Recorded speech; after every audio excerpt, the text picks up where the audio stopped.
Okay, we're live. Surprise. Hey, folks, it's me. I'm Zoë Verdin. I'm the Director of Operations at Effective Artistry. And there's Brandon. Hello, Hello.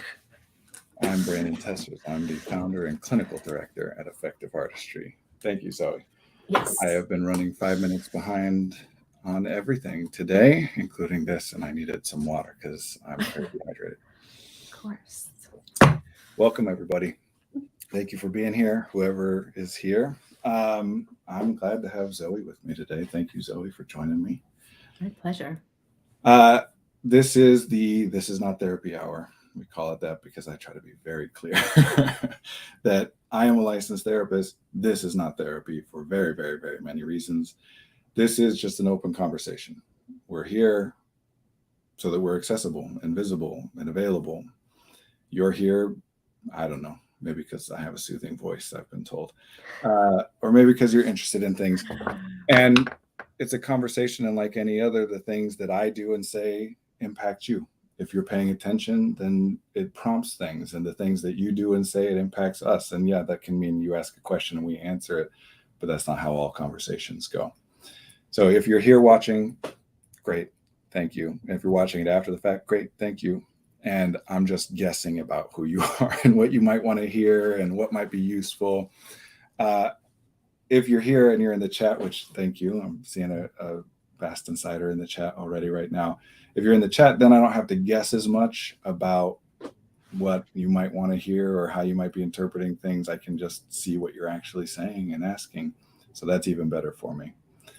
Of course, this is public, so if you're putting things in the chat, just be aware of that, and that this video will be saved and accessible after the fact and still public. If you're on Facebook watching this and you made a comment, it would be attached to your Facebook account. That would be the name that appears. If you're on YouTube, it would be your Google account. And if you're on Twitch, it would be your Twitch account. If you want to ask something, you can always create a fake account, just ask something for that reason. Effective Artistry is a therapy and executive functioning coaching practice, we do individual, family, group therapy. We just started last night our first neurodiversity affirming parenting group. So we do some groups. We got more of those coming up, some art groups. We have a group coming up based around tabletop role-playing game, although I guess that one's not going to be accessible to people online for the first iteration at least. Yeah, I'm trying to put out all my stuff. Does that sound like most of it, Zoe? I know. It sounds like most of it. All right. Yeah. Cool.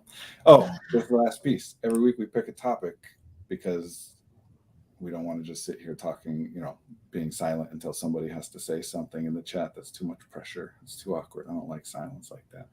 So we pick a topic and we talk about that. But those of you who are here in the chat, you take precedence, which means that if we go off of that topic in some other direction, that's okay. You don't have to only ask questions or say things about the topic that we've chosen. What is the topic that we've chosen today, Zoe? Well, um, today I do want to talk a little bit about parenting because you had this workshop last night, and I wanted to discuss with you how it went, what kind of things came up, and then some of my own thoughts and concerns. So I want to see if you can take it from there and give me a little idea of what kind of It was good. It was a good first session for a group. Just so that you guys watching know, the structure of this parenting group is it's a closed group. It's a 6-week set duration, hour and a half, one session per week of an hour and a half. And the aim is to spend the first half hour or so with me presenting, sharing concepts and language and frameworks, and then the remaining hour or so working with group members to talk about the actual things that are happening in their lives that brought them there, and applying the work that we're doing, the new language and the new frameworks to those things to come up with actual, real, actionable things to do. And the first session, so anybody who watches this stream more than once will know I can be verbose and didactic and professorial sometimes. Originally, when I was designing it, I had week 1 be all about just neurodiversity, and week 2 was all about executive functioning.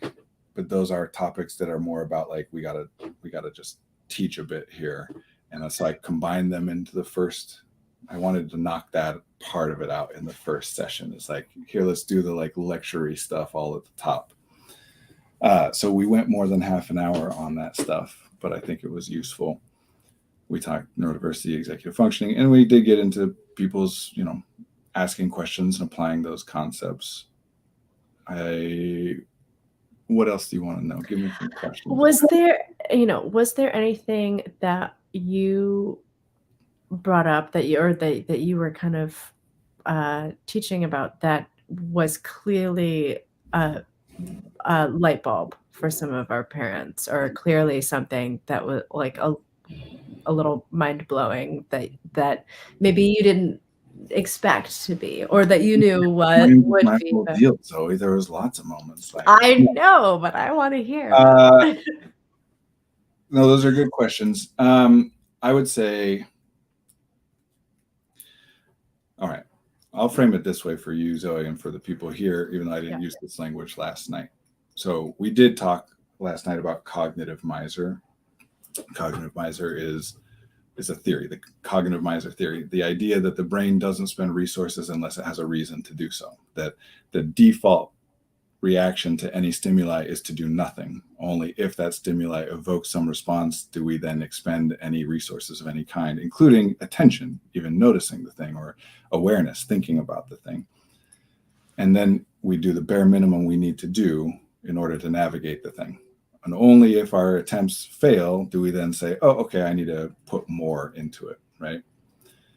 Because of that, there's a particular thing I call sticky answers. I'm sure there is a better, more like high-minded term for it, but I don't know what that other term would be. So I call it sticky answers, which means you face a problem, you come up with an idea of how to resolve that problem. So ideation, and then execution is putting that idea into action, right? And if you have come up with a good idea that you haven't executed yet, but it makes sense, it's theoretically logical that it would be able to solve the problem, but you haven't been able to execute it, then you stop coming up with new answers. That's why we call it the sticky answer. It's stuck there, because until you can test it, the brain is, well, I'm going to try and come up with a solution. Well, what other solution could I come up with besides the one I already came up with? That's the best solution I could come up with. Why would I think more about it, right? So a practical example that's very common here is, I'm tired. I don't like being tired. I want that to be different. Why am I tired? Let me start coming up with theories. Probably because I didn't sleep enough last night. So how could I fix it? Well, tonight I'll go to bed early, and that way I'll get more sleep, and tomorrow I won't be tired, which is great. Theoretically, it could happen. It could work. And then the night rolls around, and for whatever reason, I don't go to bed early. And then the next morning, I'm tired again. And I say, and at this point, instead of going back to the first and saying, what is it that might be impacting me? What could I do? Instead of that, I already have an answer. Damn it, I didn't go to bed early tonight or last night. I've really got to go to bed early tonight. And then the night rolls around and I don't. And the next day, I really have to go to bed early.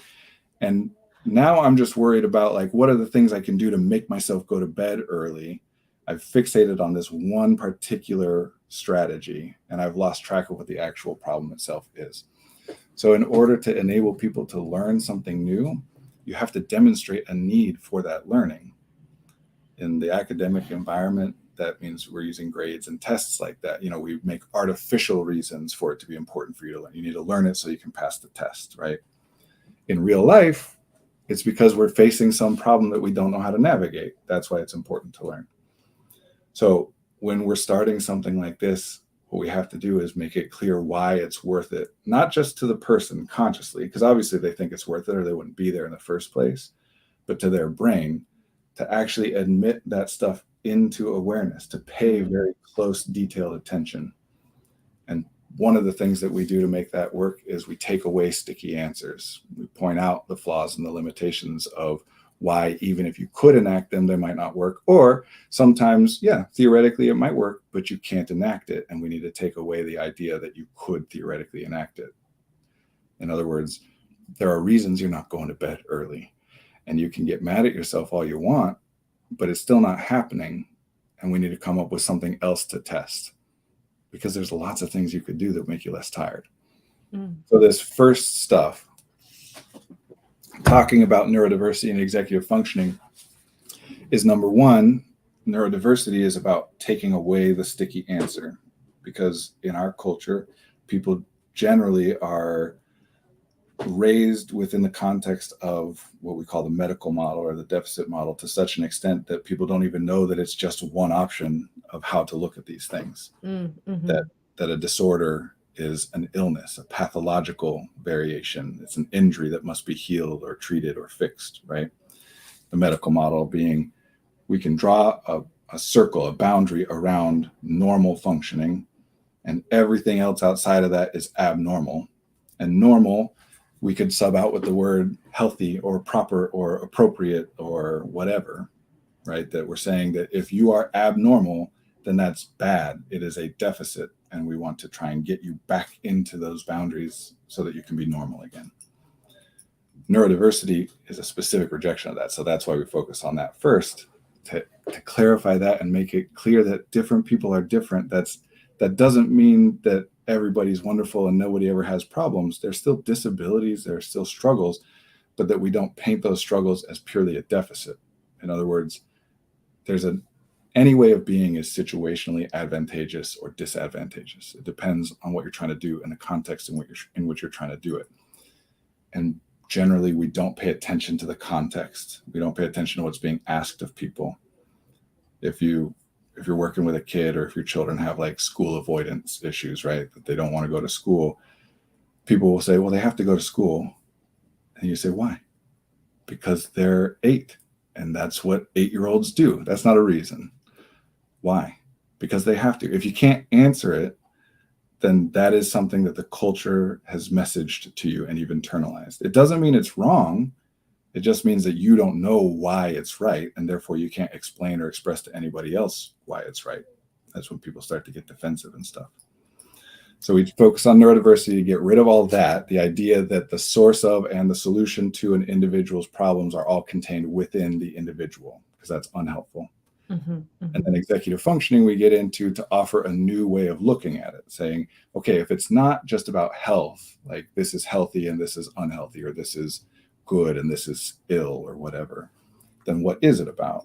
And then we talk about executive functioning, which is, to sum up, just the fact that no matter what you think, you can't make yourself do that, not consciously. There's a gap between a conscious intention, I'm going to take a sip of water, and the execution, my body contracting the particular muscles that need to be contracted exactly the amount that they need to be contracted, and picking up the data about how heavy this is so that I'm holding it at the right height and not just shooting it up or whatever it is, right? We can't do all that consciously. So as opposed to treating it as though everything everybody does is something they want to do and everything they don't do is something they don't want to do, we just acknowledge the truth that you want to do a thing, you intend to do a thing, and then we see what happens. And sometimes, the vast majority of the time, it goes the way you want it to. Sometimes it doesn't. And then we can make guesses about what's happening, the patterns of things that might be occurring in that gap between intending and acting. And then we can do stuff with those patterns. But as you just saw, first we got to go into depth about why the way people already think about it doesn't work. Yeah. Then we have to offer a new thing. Then starting week 2, we start to get into what to do with this new way. We have that week in between, partly because I couldn't jam pack even more in. It was a lot for people to learn last night. Yeah, I believe that. But also to have a week to apply that language, to go through your life and start to see in yourself, especially for parents, because this isn't about the kids, it's about you. But everybody's concerned about the kids, obviously. Nothing wrong with that. They wouldn't be there.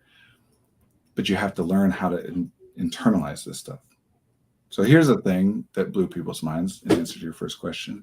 Yeah. I said, hungry, you feel hunger. Sometimes you experience the feeling of being hungry. What is that? Define it. What does it mean to be hungry?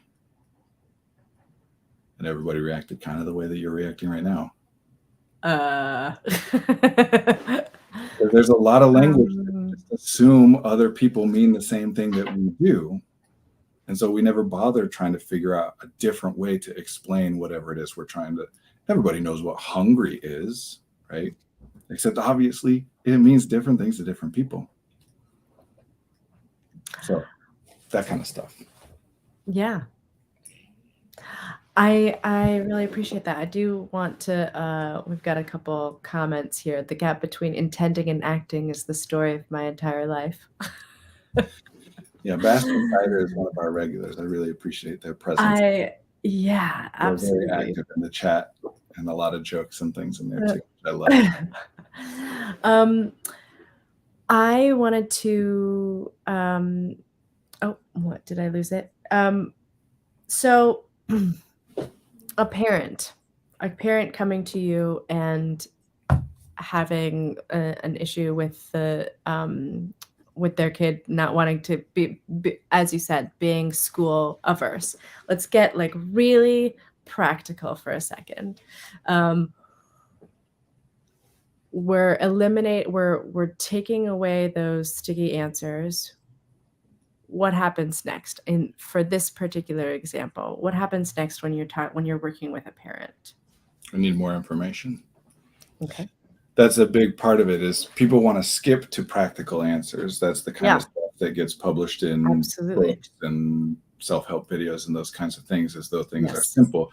It's part That's of what you do. it's born of this obsession that we have with categorizing things. That, all right, am I experiencing this because of my ADHD or because of my autism or just because I'm a little tired right now or because I'm depressed? That's not an answerable question. That's not how any of this stuff Yes. works, because this stuff isn't purely biological in nature, as opposed to a medical, like a purely physical biological issue like diabetes or cancer or something like that, right? That you could say, wow, I'm feeling really nauseous. I wonder if that's from this or from that. If they both share the symptom of nausea, there's no way to tell. But if only one of them causes nausea, then you know it's that one, not the other. All the stuff we're talking about, thoughts, feelings, behaviors, experience, is way too complicated for that stuff. So people try to categorize it all because then you can give advice on the category. So what a lot of people in that position will do is saying, my kid is having, I hate this phrasing, honestly, but it is like the common correct phrasing is to say that they are experiencing school avoidance or they are school avoidant. I don't like that, but we're going to use that language because that's the language that exists. Is that they'll go, look, okay, when your child is school avoidant, what do you do? And if you use the language school avoidant, you'll get a certain set of answers. And if you just say, my kid won't listen to me, you'll get a different set of answers. Or my kid seems to be really anxious about school, you'll get a different set of answers. Or my kid seems really bored in school. Or really based on how you've already categorized it. Right. Is the advice you're going to get based on how you've already, the lens you're already coming in looking at. Yep. And the people who want you to look at it I as see. school avoidance will make arguments about, hey, this isn't about anxiety. This isn't about being worried about a bully. This isn't about it. This is about school avoidance. And the people who are saying, no, this is about anxiety are going to say school avoidance is not relevant here. That just describes not wanting to go to school. It doesn't mean anything about why they don't want to go because they're anxious.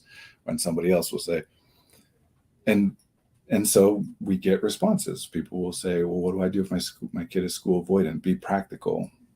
And I have practical answers, but I have no idea which of those might apply to your child. So number one, we're always going to start with the framework that this is an iterative process, that we don't know. I almost swore, but I didn't. That we don't know. Not me, not you, not the parent, not even the kid themselves. We as individuals don't know what things will work for us. If there's something about our experience that we don't like and want to change, if we know how to do it, we do it. And so we don't really think that much about it. If there's something we want to change that we're thinking about, it's because we don't know how to do it. And you got to come up with ideas and try them to get more information and then iterate.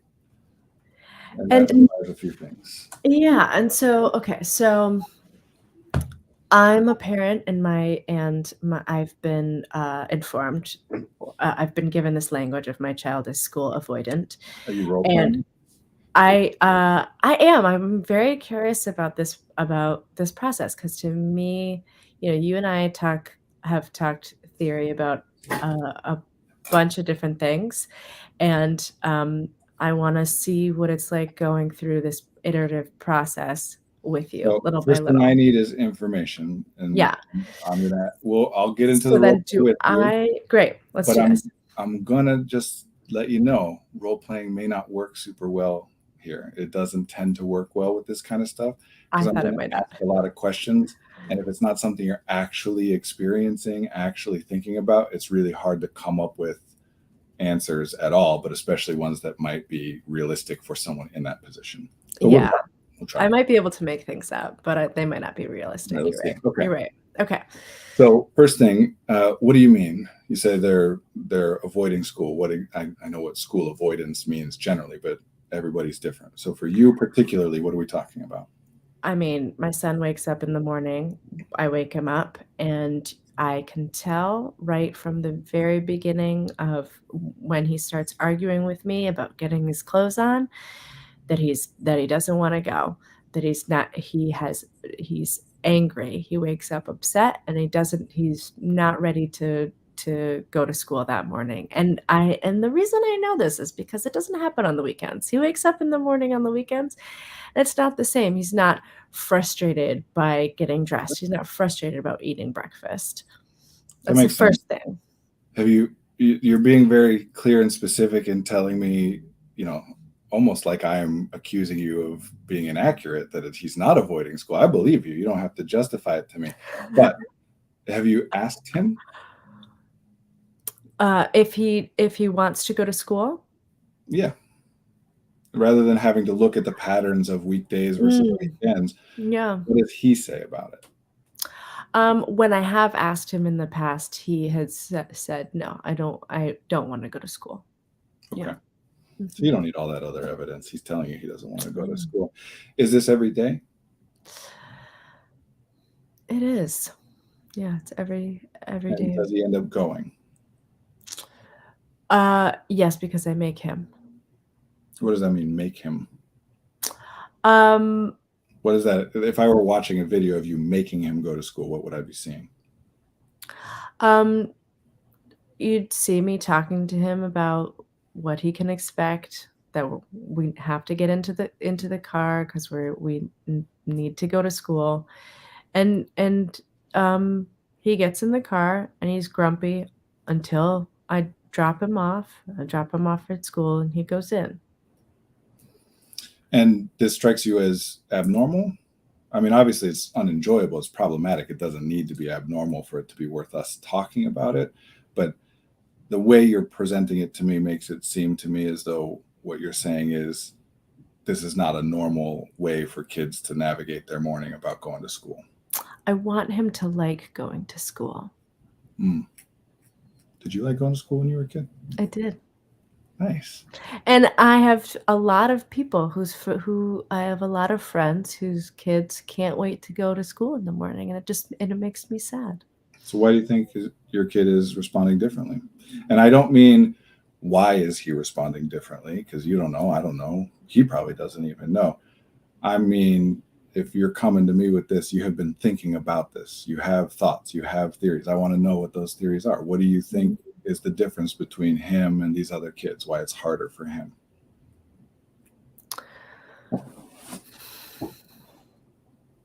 This is where my role play may break down. Yeah, this is why it often does break down. I see that. No, this is really interesting for me to just watch the way yeah, you're really questioning every little aspect of what's happening in that person's life, and not making assumptions that just because what the parent is reporting is a theory, or not making assumptions that what the parent's report is at what's necessarily accurate for what's happening with the child, and what the child themselves is experiencing. Does that make sense? It does make sense. And I'll say what the parent is reporting is definitely not accurate. It cannot be, but I'll expand that to say that the child's report wouldn't be accurate either, because that's not how this works. Okay, what does that mean? You explain in full, accurate detail why you do everything you do, why you like what you like and don't like what you don't like. Oh, I see. These are theories, and it's great. It's information. Other than a child themselves, the person, in most cases, in many cases, the person who has more information about that child than anybody else except for them is the parent. In many cases, especially in our country, the mother. I want that information. Part of the reason that this works the way that I do it is because it's not rhetorical. I'm not trying to make a point. I'm not asking a question to prove to you that you don't have the answer. I don't know if you have an answer or not. I genuinely want that information, which is really unsettling for a lot of people to work with me in this way, because so many of us, we rely on reading the other person. Like, what does he want from me? What is he trying to say? Absolutely. And I don't want anything except an answer to the question, an honest one. And I'm not trying to say anything other than that I think that information might be interesting or useful or relevant. Can I completely shift focus to an experience you and I had last night with an interview? Yes, but let's be careful about Yes, identifying information and absolutely, absolutely. So it was a very interesting experience because it was clear that the person we were interviewing had very specific ideas, like many people do, about what an interview is meant to look like. And I'm curious to know what your experience of that. Maybe you can help whoever's watching by giving a little snapshot into what that conversation was like, with especially with like the doodling and the kind of preconceived ideas of what interviews need to be. Yeah. Okay. A lot of this is about attention. That my role as a therapist, more than anything, is about capturing the client's attention and then directing that attention. Meaning, I don't have answers, but if I ask questions, they're going to pay attention to what the answers to those questions might be. That could be coming up with an answer or putting words to something that you've never put words to, or it could be realizing that you don't know the answer to the question, right? But a lot of the time, what we're doing in most social interactions, we're not totally safe, we're not vulnerable, we're not authentic, because we shouldn't be. Authenticity is great in the right context. You don't want to walk around being perfectly vulnerable and authentic with everybody. You're not safe with everybody, right? In therapy, we're doing a lot to try and make sure that not only is the client actually safe, but that they perceive the fact that they are safe. Anyway, I'm trying to get their attention and point it somewhere, because I think that where I'm trying to point it is something I'm interested in, not because I'm making a deduction, a diagnosis, and, oh, they need to do this thing, analysis, they have miscategorized, blah, blah, blah, or anything like that. It's because I'm following my curiosity. I genuinely want to know. And then that leads them down that path. So one way of answering your question about what happened is getting people's attention is really easy if you're a problem for them. It's really difficult if you're not a problem for them. It's doable, but it's difficult. And can you define what problem would you as an employer or as an interviewer? Well, in this particular case, right, if someone's going in a job interview, they want the job. And so the problem is they need you to think of them in such a way that you will give them the job that they want you to give them. That's the default premise. And of course, that is, even here, that's still the structure. What would we do an interview for, if not to say, like, some people we think might be a fit here and some people we don't think would be a fit here, right? The difference in how we run it, though, is that we're doing it on the other side too, that you, the interviewee, should be interviewing the position as well to see whether it's something that is a fit for you. And because of many, many reasons, that's not something that people always have the ability to do. Sometimes we just need to get whatever job we can get to pay the bills, which, oppression and money and blah, blah, blah. We won't get into all that stuff today. In other words, she's trying to read what we're looking for and give it to us, right? If what we're looking for is different than what people generally are looking for, it causes confusion and distress, because I've now got cognitive dissonance going on between my premise, my idea of what this was going to be, but I'm picking up some data from you that's suggesting that it's not that, but I don't know exactly what it is.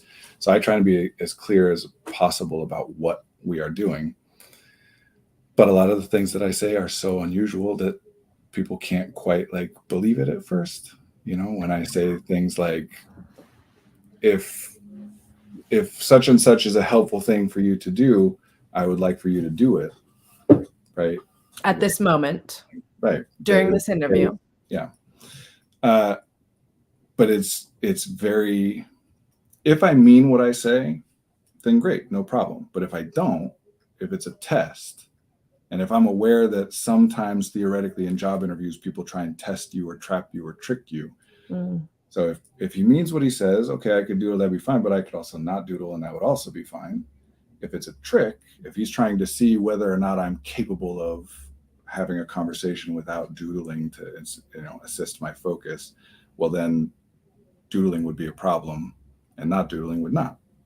So it's safer just not to, right? Yes, and I don't know if I agree with you about what, if you mean what you say, then there's no problem, because one of the things we came up against, which I think that which I've been thinking a lot about, and I think that I responded in a similar way, is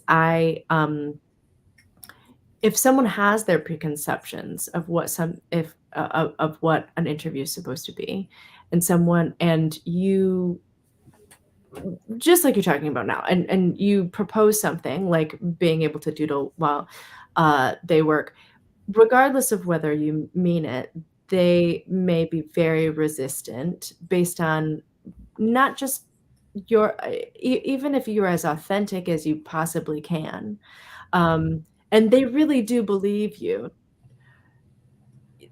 There are things that come along. There are aspects of you being an employer that play a role. There's the aspect of you being tall, imposing, Yeah. but potentially a intimidating person to individuals, and I don't know that it matter. I don't know that you can necessarily break down someone all of that stuff for someone in the moment. Sure. I don't think it's realistic to think that you can override everything that everybody already knows about a situation, right? But the more that I'm getting somebody's attention, and I don't just mean the binary, are you paying attention or not? I mean the granularity, the depth of how much of my awareness is directed at this thing. I can pay attention to 5 different things at once, or only one of them. If I'm doing only one, I'm getting a lot more information about the one than I would if I was paying attention to 5, right? But it all still comes down. I agree, it's not realistic. It's not possible to override everything everybody already knows in such a short period of time. Doesn't make it any different than what I'm saying, though. Those are just reasons that it's difficult to believe that I'm saying what I mean and that I mean what I'm saying. It's totally reasonable to think that I might not mean what I'm saying. There's nothing wrong with that. But you still don't think that I mean what I'm saying. Right. And of course, that we have to allow for the fact that communication is different. Words mean different things to different people. So it could be that even though I think I'm being clear about what I'm trying to say, that it's coming across in another way. And I try to accommodate for that and be clear and communicate about, getting a sense of what they're understanding and clarifying and all that.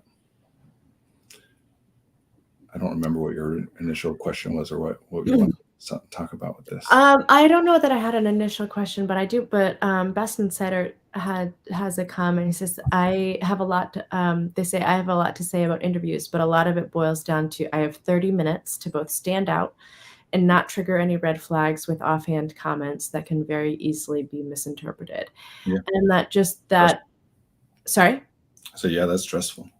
Very stressful, and I would imagine for individuals who consider themselves neurodivergent and consider themselves as potentially not being able to necessarily interpret what is and is not an offhand comment. Like, I can't imagine how much more stressful that would make an interview process. Well, Um, job interviews are generally theater, right? Like mm, nobody's saying what they actually mean yeah. for the most part. Sometimes they already know who they want to hire before the interviews are happening, or they have a bias or lean a certain way. They're looking at things. The interviewer is looking at things over which you have no control. I used to be an actor, right? Like we talk about this in acting a lot.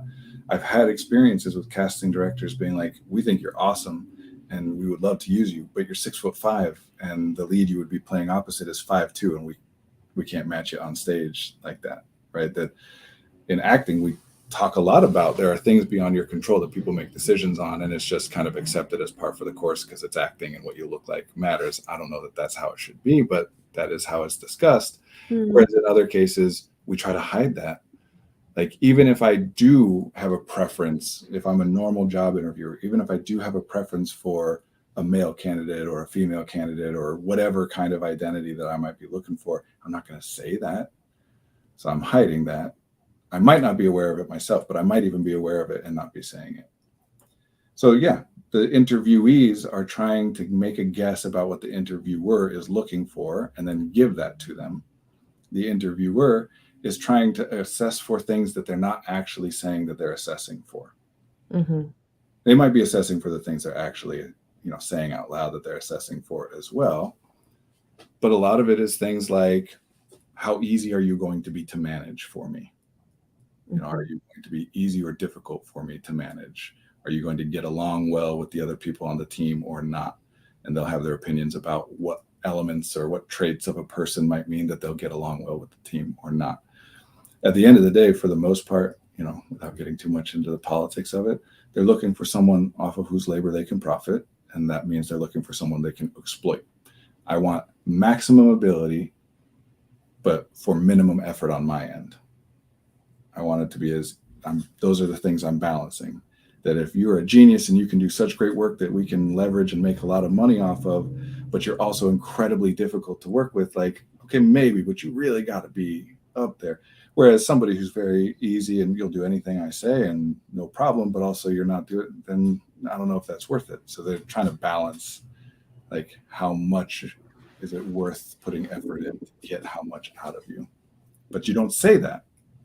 You have your theories about what makes somebody easy to manage, what makes them brilliant or able to put out good work, and you try and assess for those things instead. It's theater. It is nerve-wracking, and it sucks. That's not how it should be. It causes problems for the employer and the employee. Yeah. There's a reason that we do it different. It's not just because I think, oh, I'm such a good guy, I do this such a nice way. No, it's because I want people who actually want to do the things that we're talking about doing. I'm not a manager. Not carrots, not sticks, none of that. I communicate. I'm a supervisor and a trainer, and I don't want to manage anybody. So why would I want to give an impression that I think is appealing or appetizing to them, but isn't actually how it is here? That just means later on, either they're going to leave or they're going to be miserable, or I'm going to have to change a bunch of what I just want to be clear and authentic. This is who I am. This is how it works. It's not for everybody, and that's okay. There's nothing wrong with that. I think I told you, I don't even remember if I told you, at the end of that interview, what I told the candidate was, okay, take at least 24 hours and then tell me whether I'm hiring you, because it's up to you. And of course, I wouldn't have said that to anybody, right? We are still doing some assessment of, is this person a fit from my perspective? But it's the same way I do in consults with potential clients. I need to do some assessment to make sure that, what you're looking for is within my scope. I don't want you to be thinking you want this and that's not what we do or whatever. But as long as that's the case, then it's about me being transparent with you. I don't want an employee who doesn't like what we're doing. That doesn't mean that I don't want employees to, never dislike anything. People are going to dislike. And I want people to feel comfortable telling me about that, which is also very unusual. So yeah, the interview is unusual, but so is everything else about working here. It's true. I need to read some of these comments. Baston is one of my new favorite people. They said, I wish I could get a magical review at the end of each interview when I get the decision letter that says, this is exactly how the decision was made. He said, or maybe just a recording of the discussion. Maybe I should start hiding a microphone in the room when I leave. That would Excuse be me, interesting. I'm hired by you now. Bast Insider is your new coach. I like that. I mean, Excellent. basically, you've been here so much, you know Yeah, most I mean, about what we do. exactly. You can probably answer all of my questions. Honestly, this will give you a sense of how neurodivergent I am, I suppose, as though it's an intensity thing. But when people are like, what superpower, if you could have any superpower, what would you want it to be? My actual answer, and yes, I have actually spent time thinking about this and like phrasing it, is I would like the ability to think about something that has happened and immediately get an itemized list of every variable that factored in and the percentage of the impact that that variable had on the outcome as compared to all the rest. And it would be an infinite thing because, very quickly you'd get down to 0.0000, 1% or whatever. With all But the it would go impact. on Yeah, yeah. forever. I just would want to be able to look as far down the list as I could. That would be the best. So I'm talking about, I wish I could have. For what purpose? A Best Insider is saying, I want to know why it happened. If I Yeah. like it, I want to know why it happened so I can have more. If I don't like it, I want to know why it happened so I can have less. And honestly, not just for me, this is why I like doing this work. I wish I could, I wish somebody could say, like, my kid is school avoidant, what's going on? And yeah, superpower. Like, okay, well, that's 16% because he's being bullied. It's 8% because Oh my he's not God, that's getting the so right funny. nutrition in the morning and he's tired. It's 6% because his sleep schedule would actually be optimal for 2 a.m. to 10 a.m. rather than, it would be awesome.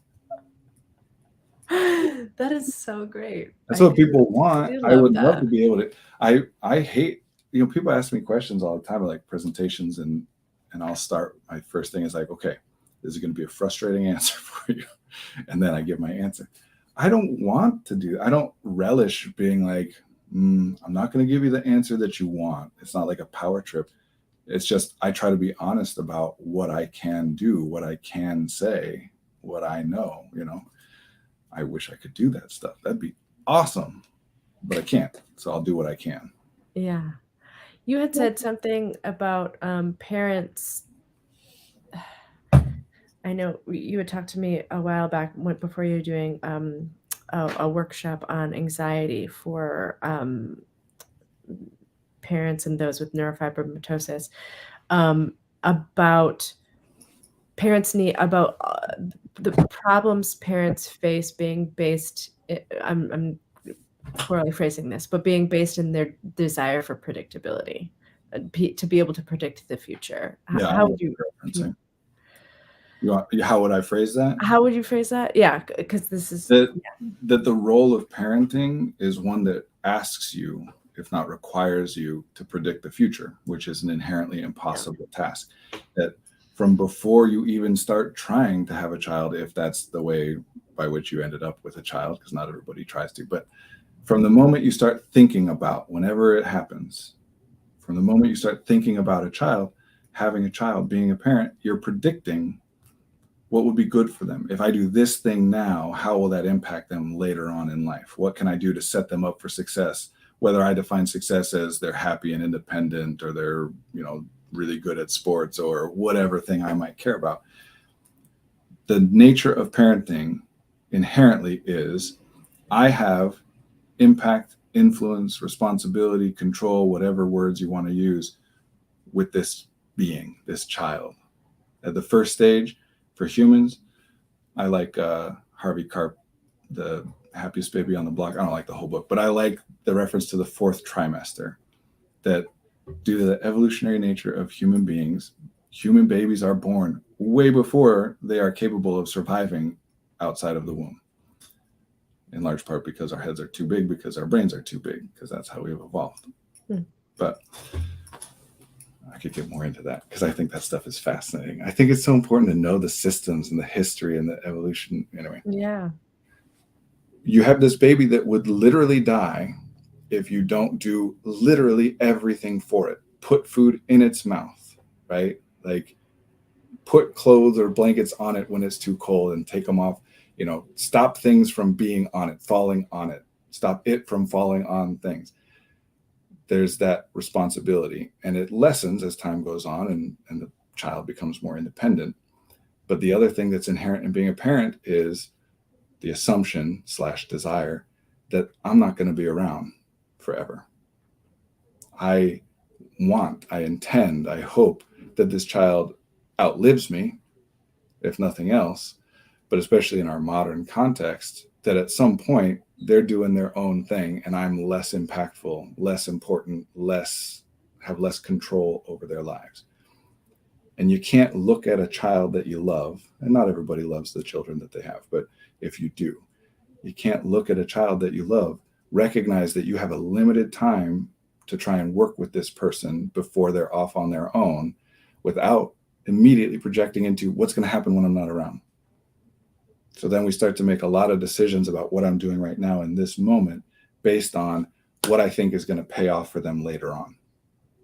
Sometimes I make them do stuff that they don't want to do because I think it's worth doing. Sometimes I don't allow them to do stuff that they want to do because I think it might cause problems. And even if that problem just means like you might fall off of that table and hit your head, right? Like in this moment, but it can get further and further into the future. And the further it goes, the less predictability, the less certainty, the more anxiety. Which is why all parents are always anxious about their kids, because you don't know what's going to happen and you really, really care. The extent to which you care about what's going to happen is much higher than the extent to which you have an ability to control or predict what's going to happen. That gap causes anxiety. Yeah. I have an 18-month-old, as you know, and people ask me what are the best and the worst things, or the best and the hardest things about being a parent. And I keep coming back to this, like, just constant feeling like I am making decisions on a moment-to-moment basis for someone who already has a hard time making decisions that have the potential to impact this child's future on a moment-to-moment basis. The amount of pressure, you gotta scale it, you've gotta pull yourself back from that. I have to pull myself back from that because that's insane. But the vast majority of what you do, you don't consider, you don't make a decision, you just do it, and all that stuff impacts them too. Yeah. But that's because we're aiming at the terrifying outcome, which is natural and fine. I'm not ever going to try and talk a parent into like, hey, don't worry about what happens to them later on. Right. I care about what happens to my kids later on. Yes. Which things I care about, I might try and talk people out of caring about particular things, right? Like what their sexuality or gender identity or things, like maybe don't care so much about those things, right? Yeah. But even then, we have to approach it from acknowledging that there's a reason that the parent cares about it. And that doesn't necessarily mean that there's an inherent reason. The reason sometimes is just because everybody says they should care about it, right? Because that's what we do. We're humans. We listen to people. We respond to people. You tell me that the sun revolves around the earth and everybody else says it too. Okay, that seems right. That looks like how it is. Then you tell me, no, actually the earth revolves around the sun and everybody else says it too. Okay, yeah, that sounds right too. You made a sense. I have not done personal investigation into this. I believe you. You have to. Yeah, we've got a new comment from someone new, G31, saying on a somewhat related note, how do you deal with the uncertainty of sending a child off to school when they're increasingly becoming targets of terrorist attacks? I read that question as you were reading it. That's why I said OFA and caught myself and stopped. Look, I wish I had an answer for this. Oof. I wish. I wish. I mean, the people that I listen to and the people that I trust have given good answers about what to do on like a society level, on a policy level, and I am very much pro gun control. I am probably further in that direction than even most people who are pro-gun control are. I don't really see the need or purpose for a lot of that. So there's that. And sure, there's things you can do. You can buy bulletproof backpacks, which is a ridiculous thing that even exists, that there's a market for it, and that I know about it. Oh my goodness. Wow. But at the end of the day, it's just anxiety. You're going to do it or you're not going to do it. You're assessing how likely you think it is. And fortunately, even though it's getting worse and worse, it is still overwhelmingly unlikely that it happens at your child's school, any given child's school on any given day, right? So really, more than anything, this is about, we would go the direction we would go in talking about any form of anxiety. If you can examine the decision and whether you want to make a different one, pull them out or send them to a different place or train them or homeschool or whatever. Yeah. Whatever, you can examine that. But if you've examined all that and you've fallen on the choice, like my wife and I have fallen on, that we're still going to send them to school, then at that point, it's about managing your anxiety. And we would talk about it any same way we talk about any other anxiety. Yeah, that's interesting. When you talk to people about managing anxiety, you're talking about after they've done all the statistics, but like my first thought is, okay, can I compare this to like being struck by lightning? Like, is there something that doesn't give me anxiety that's still a threat that could help me decrease my anxiety about this thing? Do you know what I mean? That can work, but I don't personally like to go that direction, just because you're just reminding yourself of other bad things that could also happen. You start becoming anxious about lightning. Right. It might have the impact of being like, well, driving in a car is more dangerous than going to school. So I guess, and I don't worry about driving in the car. So I shouldn't. But these are apples and oranges comparisons. When you're driving in a car, what you do has more of an impact. You have more control. Yeah. There are different variables, right? So it's also possible sometimes that then you're just going to be like, oh my gosh, I should be more worried about driving in a car, right? So I tend to not like to go that way. What I like to do is two things, and I kind of described them both like quickly just there a moment ago. One is, are we actually considering whether there's something else that might be a better thing to do? And if that's what we're going to do, we have a whole process of exploring what are the different elements and blah, blah, blah, blah, blah, blah, blah. Yeah. It as like a generic kind of a thing, one thing that I might do, like if someone's anxious about public speaking or whatever, and they have to get up in front of somebody and talk, then we can say, okay, what's the percentage chance in your estimation? Just, you don't have to justify it, just based on your feel. We would talk about what's the good outcome? If it went well, what would that be? What's the bad outcome? If it went poorly, what would that be? What's the most likely outcome that you think is going to happen?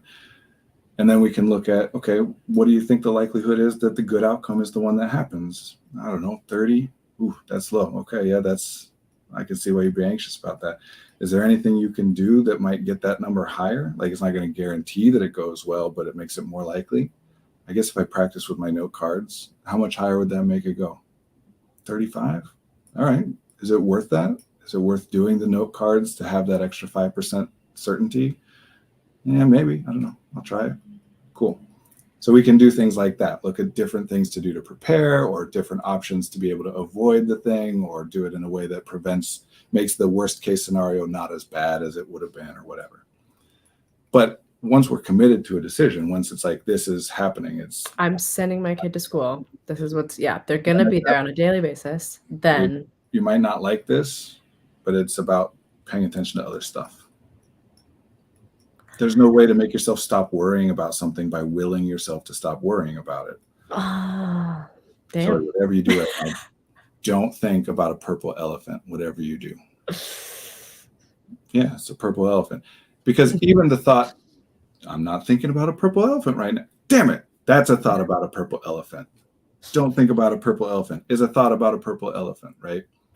We do not have a mechanism that allows us to think less about something or notice something less. Yeah. We have things to change the impact that it has on us, how much we're thinking or noticing, we can change that.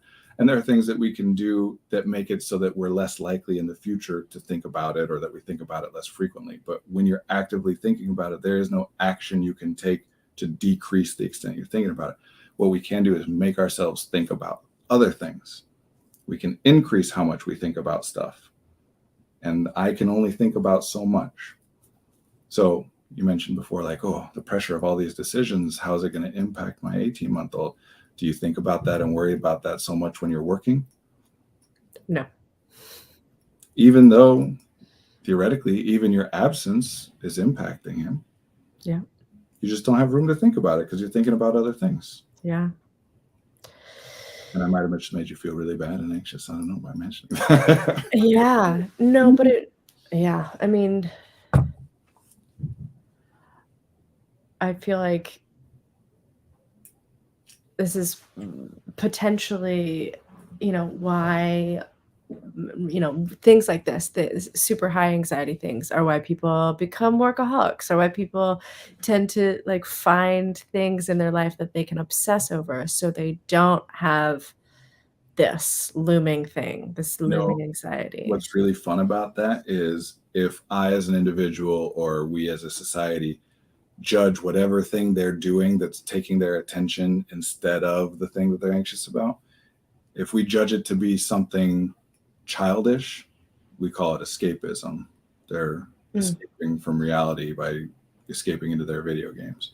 If we think it's something sinful, we call it a vice. Mm-hmm. They're self-medicating with alcohol. Mm-hmm. They're retreating into their drug usage or whatever. If we think it's something productive or something that we like, then we don't even acknowledge the fact that it is also serving the function of taking up room so that Absolutely. they're not anxious about whatever other thing. We just say they really love their work. Yeah. No, She really loves golf. So She really loves baking. And I chose, stereotypical gender things because those are the ones that tend to get talked about that way. Mm-hmm. It's when a woman really loves her work that all of a sudden we're saying, but what isn't she doing while she's at work? It's when a man starts being real into gardening and baking that we're like, but what isn't he doing while he's doing those things? Oh, fascinating. Not that one nearly as much. Yeah. You can also suss this stuff out by where people use the term addiction, because nobody really knows what that word means. It's right. Poorly defined, but even definitions that exist, most people don't know. Mm. So people don't tend to say like, yeah, she's addicted to gardening. Yeah, he's addicted to building model cars. We just say they're addicted to something that we find sinful. Yeah. Pornography, drugs, gambling, and the new one, video games, or the internet or social media, whatever. Right. As far as I'm concerned, for a lot of people, that's just the cardinal Catholic sin, the 7 deadly sins of sloth.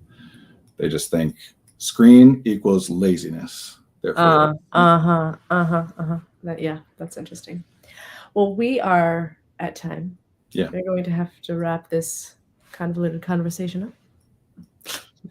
Yeah, I wish I had a better answer to that question about the terrorist attacks. It's something I worried about too. I would say the best thing to do in terms of like action towards making it less likely to happen would be on the political level, the advocacy level, not on the individual level, that you can do something for your child that, makes them safer in the event of something like that. I would say that COVID is slightly different. We're still politics and policy and advocacy. It should be more of a systems approach and put your efforts there.